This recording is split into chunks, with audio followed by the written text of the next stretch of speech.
Hello programmers, সবাই কেমন আছেন? আশা করছি সবাই ভালো আছেন। তো আজকের এই ভিডিওতে আমি আপনাদেরকে জাভাস্ক্রিপ্টের অপারেটর সম্পর্কে ধারণা দিব, জাভাস্ক্রিপ্ট অপারেটর শেখাবো। তো জাভাস্ক্রিপ্ট অপারেটর হচ্ছে, আমি যদি আপনাদের একটু দেখাই, এখানে বলছে বিভিন্ন ধরনের অপারেটর আছে জাভাস্ক্রিপ্টের। তো আমি একটু নিচের দিকে এসে প্রথম অপারেটর সম্পর্কে ধারণা দিই। যেমন জাভাস্ক্রিপ্ট এরিথমেটিক অপারেটর। তো জাভাস্ক্রিপ্ট arithmetic অপারেটরের মধ্যে আছে যে arithmetic operators are used to perform arithmetic on numbers.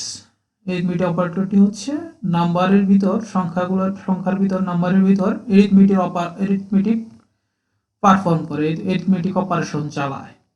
তো arithmetic অপারেটরের মধ্যে আছে প্লাস মানে এডিশন, মাইনাস মানে সাবট্রাকশন, ইনটু মাল্টিপ্লিকেশন, তারপরে যে ডাবল যে ইনটুটা এটা হচ্ছে exponential operator, division operator, modulus operator, increment operator এবং ডিক্রিমেন্ট অপারেটর।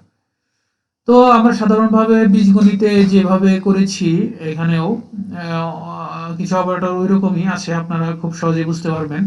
যেমন এডিশন, এটা হচ্ছে প্লাস অপারেটর। এডিশন এটা হচ্ছে প্লাস অপারেটর, এটা যোগের কাজ করে। তারপরে হচ্ছে সাবট্রাকশন, এটা হচ্ছে বিয়োগের কাজ করে। মাল্টিপ্লিকেশন, এটা হচ্ছে গুণের কাজ করে।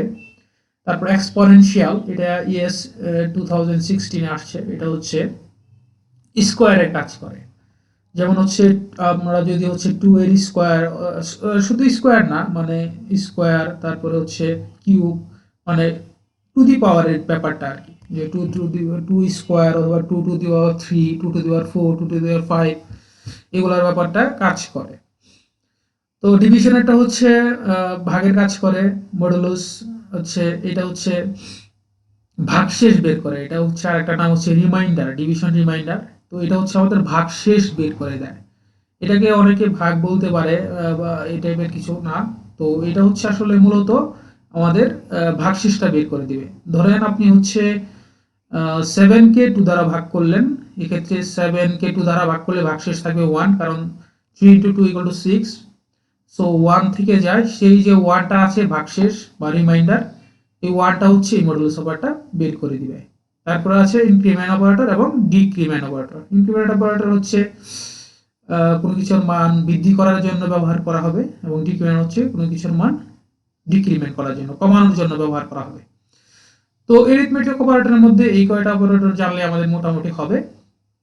তো আমরা একটা ধারণা পেলাম এরিথমেটিক অপারেটর সম্পর্কে। এছাড়াও বিভিন্ন ধরনের অপারেটর আছে।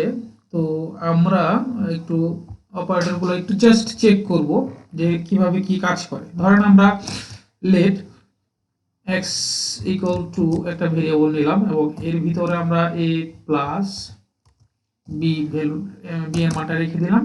এটা আমরা কনসোল লগ করব, console.log x। তো a এবং b এর মান আমরা যদি ভ্যালু দিয়ে দিই 5 এবং ধরেন দিয়ে দিলাম 6, যাইনি হয়, আপনারা যা ইচ্ছা তাই দিতে পারেন। তো আমরা যদি এটা প্রিন্ট করি তাহলে দেখবেন 11, 5 আর 6 যোগ করে 11 হচ্ছে। তো এটা হচ্ছে এরিথমেটিক অপারেটরের মধ্যে এডিশন, যে প্রথম যে অপারেটরটা আমরা দেখলাম, এই পাশে নিয়ে এসে দেখি, এই যে এডিশন, যোগের যে কাজটা। তো আমরা যদি এখানে বিয়োগ করি তাহলে দেখেন -1, ওকে। বিয়োগ করলে, যোগ করলে আসছিল 11। আমি এটা ক্লিয়ার করে দিই তাহলে বুঝতে সুবিধা হবে। তো 11 ছিল যোগ করলে, আর বিয়োগ করলে -1, মানে 5 থেকে 6 চলে গেলে -1 থাকে, আপনারা জানেন। এটা আরো বড় করে প্লাস পজিটিভ মান আসবে, যেমন এইভাবে দিলে 44, যে 50 থেকে 6 চলে গেলে 44। আচ্ছা, তো এখন আমরা যদি এটা যদি গুণ করি তাহলে দেখেন যে গুণ করলে হবে আমাদের কত হবে, 30 হবে। 5 6 30, তাই না? 30, এই যে গুণের কাজ, এই তো গুণের কাজ। তো এরপরে যেটা আছে যোগ হলো, বিয়োগ হলো, গুণ হলো, তারপরে এক্সপোনেনশিয়েশন। তো এটা আমি বলেছি এর আগেও যে এক্সপোনেনশিয়েশনটা হচ্ছে আমাদের কি, যে টু দি পাওয়ারের ব্যাপারটা। ধরেন 2 এক্সপোনেনশিয়েশন ধরেন 2 দিলাম, তার মানে আমাদের x এর ভ্যালু হওয়ার কথা 4। ক্লিয়ার করে নিচ্ছি, হ্যাঁ এই 4। তো এখানে যদি আমরা 3 দেই তাহলে দেখেন x এর পাওয়ারটা হবে x এর ভ্যালু হবে 8, কারণ 2 টু দি পাওয়ার 3 মানে 2 ইনটু 2 ইনটু 2 মানে 2 দুগুণে 4, 4 দুগুণে 8। তো এইভাবে হচ্ছে পাওয়ারগুলো টু দি পাওয়ারের ব্যাপারগুলো আপনারা এই এক্সপোনেনশিয়েশন ব্যবহার করে করতে পারেন। 2 টু দি পাওয়ার 4 মানে 16। তারপরে আমাদের আছে ডিভিশন। ডিভিশন মানে তো আপনারা সবাই জানেন, ভাগ করা। আমি এটা যদি দেখাই, তো দেখেন 4 ডিভিশন 2, এটা হচ্ছে 2 হবে আউটপুটটা। মানে হচ্ছে এটা সাধারণত ভাগ করা, ভাগফল বের করে দেওয়া। হ্যাঁ, এখানে আপনারা যে ভ্যালুই দেন না কেন আপনাদের ভাগ করে ফলাফলটা স্টোর করবে x এর ভিতর, যেহেতু x আমরা একটা ভ্যারিয়েবল ডিক্লেয়ার করে রেখেছি। এই তো। তো এরপর যেটা আছে সেটা হচ্ছে মডুলাসটাকে রিমাইন্ডার বলা হয়। আমি আপনাদের এর আগে বলে দিলাম, সবাই যখন বললাম তখন, যে মডুলাসটা হচ্ছে ভাগশেষ বের করে দেয়।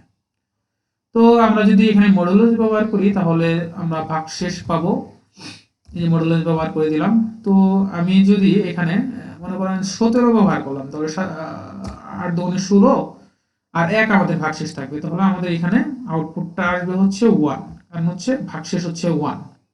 এই আপনারা বুঝতেই পারছেন যে 2 দিয়ে 17 ভাগ করলে 8 দুগুণে 16, ভাগফল হচ্ছে 8 এবং ভাগশেষ হচ্ছে 1।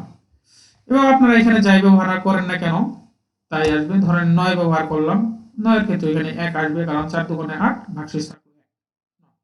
এই হচ্ছে মডুলাস অপারেটর। এরপর হচ্ছে ইনক্রিমেন্ট অপারেটর, ডিক্রিমেন্ট অপারেটর। তো এইগুলা ইনক্রিমেন্ট অপারেটর, ডিক্রিমেন্ট অপারেটরটাও আমি আপনাদেরকে দেখাবো। এটা সাধারণত ফর লুপে বেশি ব্যবহৃত হয়। তো ফর লুপের ক্ষেত্রে আমরা যখন ফর লুপ ব্যবহার করব তখন হচ্ছে ইনক্রিমেন্ট এবং ডিক্রিমেন্ট অপারেটরটা ভালোভাবে ক্লিয়ারলি আপনাদেরকে বুঝিয়ে দিব। সেখানে আপনার ইনক্রিমেন্ট অপারেটর এবং ডিক্রিমেন্ট অপারেটর নিয়ে কাজ হবে, সেখানে আমি দেখাবো। তো এই ছিল আমাদের জাভাস্ক্রিপ্টের অ্যারিথমেটিক অপারেটর। তো আপনারা আশা করি এই ভিডিও থেকে জাভাস্ক্রিপ্টের অ্যারিথমেটিক অপারেটরটা খুব ভালোভাবে বুঝতে পেরেছেন। তো আজকের ভিডিও এই পর্যন্তই, দেখা হচ্ছে পরের ভিডিওতে।